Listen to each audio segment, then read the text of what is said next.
कैसे हो मेरे बिहार के नौजवानों। मुझे पता है कि आप ऑर्गेनिक केमिस्ट्री से बहुत डरे हुए हो। आप सोचते हो कि सर अध्याय 10 यानी हेलो एल्केन से लेकर के एमीन तक में कम से कम 70 से 80 अपक्रियाएं हैं। सर कौन कौन सी अपक्रियाएं ऐसी हैं जिनको याद रखा जाए। हमें पता है कि कुछ ही नेम रिएक्शन ऐसी होती हैं जो आपके बोर्ड एग्जाम में सीधे टकराती हैं, लेकिन वह कौन सी नेम अपक्रियाएं हैं जो सीधे टकराने का कार्य करती हैं, आज हम इस छोटे से वीडियो में उनको जानने का काम करेंगे।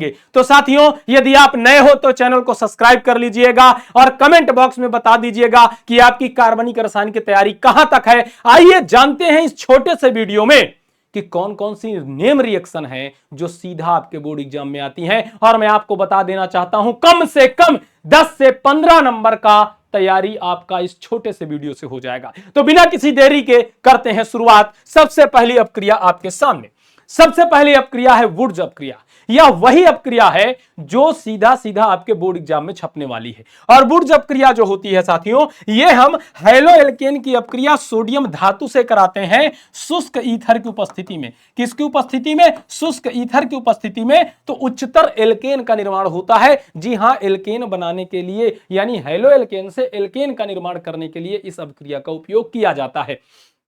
यह बहुत ही इंपॉर्टेंट अपक्रिया है। चलिए अब दूसरी अपक्रिया की तरफ चलते हैं। दूसरी है फ्रीडेल क्राफ्ट अपक्रिया। फ्रीडेल क्राफ्ट अपक्रिया में दो अपक्रियाएं होती हैं, यानी कि एक होता है फ्रीडेल क्राफ्ट एल्काइलेशन और एक होता है फ्रीडेल क्राफ्ट एसाइलेशन। अब एल्काइलेशन में क्या है, यदि हम ईथर की अपक्रिया किससे करवा देते हैं, एरोमेटिक ईथर की अपक्रिया अगर हम किसी हेलो एल्केन से कराते हैं निर्जल AlCl3 की उपस्थिति में, तो बाबू ये वाली अपक्रिया जो है आपकी एल्काइलेशन कहलाती है। लेकिन वहीं हम एसिड हाइलाइड से अगर करा दें, है ना, तो कैसी कैसी किसकी अपक्रिया? तो भैया याद रखना, ईथर की। कौन सा ईथर? तो एरोमेटिक ईथर। तो अगर एरोमेटिक ईथर की अपक्रिया हम एसिड हाइलाइड से कराते हैं तो यह हमें एसाइलेशन कहलाता है। तो दो अपक्रियाएं होती हैं, एल्काइलेशन और एसाइलेशन। फ्रीडेल क्राफ्ट अपक्रिया is the very most important अपक्रिया in this our organic chemistry.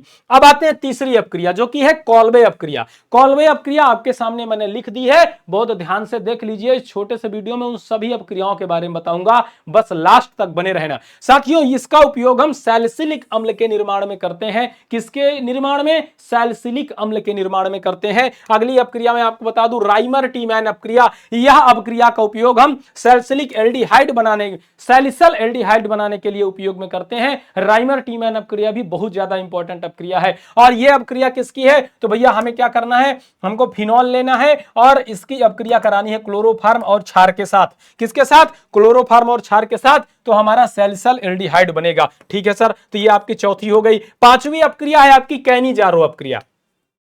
Cannizzaro अपक्रिया क्या है भैया? तो ये एल्डिहाइड को जब हम NaOH यानी क्षार के साथ अपक्रिया कराते हैं तो बाबू यहां पर यह अपक्रिया कौन देता है? अल्फा हाइड्रोजन एल्डिहाइड जिसमें ना हो।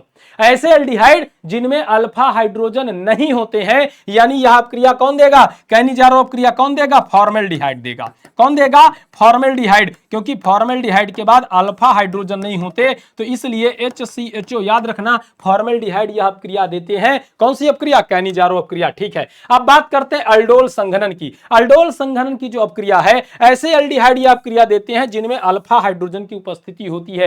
किसकी भैया? अल्फा हाइड्रोजन की उपस्थिति होती है। तो इसको एल्डोल संघनन याद रख लीजिएगा। हेल्महोल्ट्ज जेलेंस्की यानी HVZ अपक्रिया। अब ये जो HVZ अपक्रिया है, ये भी आपके एग्जाम में बहुत ज्यादा पूछी जाती है, बहुत ही ज्यादा। जी हां, बहुत ज्यादा। यह हैलोजनीकृत अम्ल के निर्माण के लिए इस अपक्रिया का उपयोग किया जाता है, याद रखिएगा। चलिए आगे बात करते हैं सैंडमायर अपक्रिया। सैंडमायर अपक्रिया क्या है? एरोमेटिक आपको N2Cl लेना है। एरोमेटिक के ऊपर N2Cl का मतलब है BDC, benzene diazonium chloride, BDC लेना है। और BDC की अपक्रिया Cu2Cl2 से HCl की उपस्थिति में करा दोगे तो भैया यहां पर क्या प्राप्त होगा? Aromatic chloride. इसको बोलते हैं हेलो एरिन। तो हेलो एरिन के निर्माण के लिए यह अपक्रिया का इस्तेमाल किया जाता है, सैंडमायर। और सैंडमायर के साथ साथ ही गाटरमैन अपक्रिया, यह भी आपको क्या करना है? BDC लेना है ना, बेंजीन डाइएजोनियम क्लोराइड। इसकी अपक्रिया करानी है CuHCl की उपस्थिति में, तो एरोमेटिक क्लोराइड यानी कि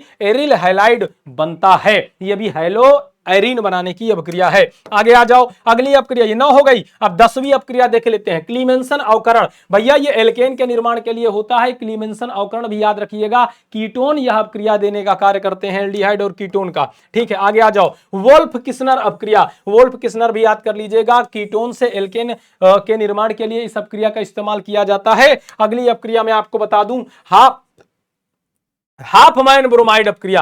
हाफमैन ब्रोमाइड अपक्रिया भी आपके लिए बहुत इंपॉर्टेंट है। यह आपकी 12वीं अपक्रिया है और इसमें आपको याद रखना है बाबू, प्राथमिक अमीन का निर्माण होता है। किसका? प्राथमिक अमीन बोले तो RNH2 है ना। प्राथमिक अमीन के निर्माण के लिए इस अपक्रिया का उपयोग किया जाता है। आप कहोगे ठीक है सर, आगे चलिए, अगला अपक्रिया देख लो भैया, गैब्रियल थैलामाइड संश्लेषण। गैब्रियल थैलामाइड संश्लेषण यह प्राथमिक अमीन के निर्माण की अपक्रिया है। कौन सी भैया?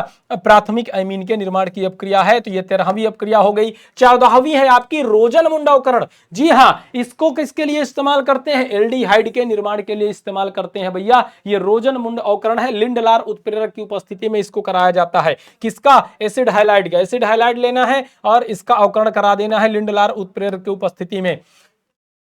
अगली है हंस डीकर अपक्रिया। हंस डीकर अपक्रिया भी आपकी बहुत ज्यादा इंपॉर्टेंट है। इसमें आपको कार्बोक्सिलिक लवण का सिल्वर है ना, कार्बोक्सिलिक अम्ल का सिल्वर लवण लेना है, ब्रोमीन से इसकी अपक्रिया करानी है कार्बन टेट्राक्लोराइड की उपस्थिति में। तो भैया इससे RBr मतलब क्या है? RBr मतलब हेलो एल्केन बनता है। तो ये हेलो एल्केन के निर्माण के लिए अपक्रिया कराई जाती है, इसको हंस डीकर अपक्रिया कहते हैं। इसको भी याद रख लीजिएगा। 16वीं है आपकी कार्बिल अमीन अपक्रिया, सीधा आपके एग्जाम में आ सकती है। कार्बिल अमीन यह अपक्रिया एमिनो समूह के परीक्षण में प्रयुक्त की जाती है। परीक्षण के लिए कार्बिल अमीन अपक्रिया।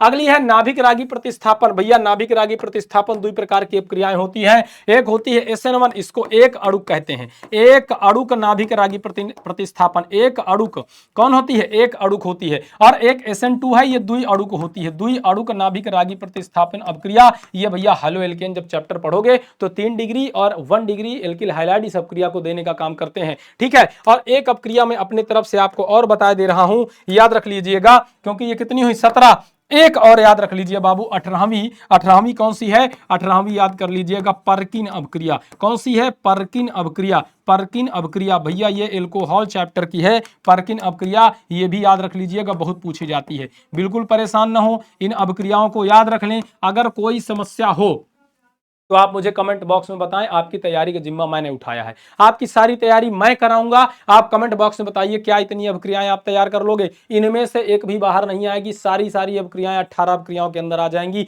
जो भी आपके एग्जाम में नेम रिएक्शन आती हैं। तो भैया कमेंट बॉक्स में बता दो वीडियो कैसा लगा। मिलते हैं किसी अगले वीडियो में, तब तक के लिए जय हिंद, जय भारत, लव यू ऑल।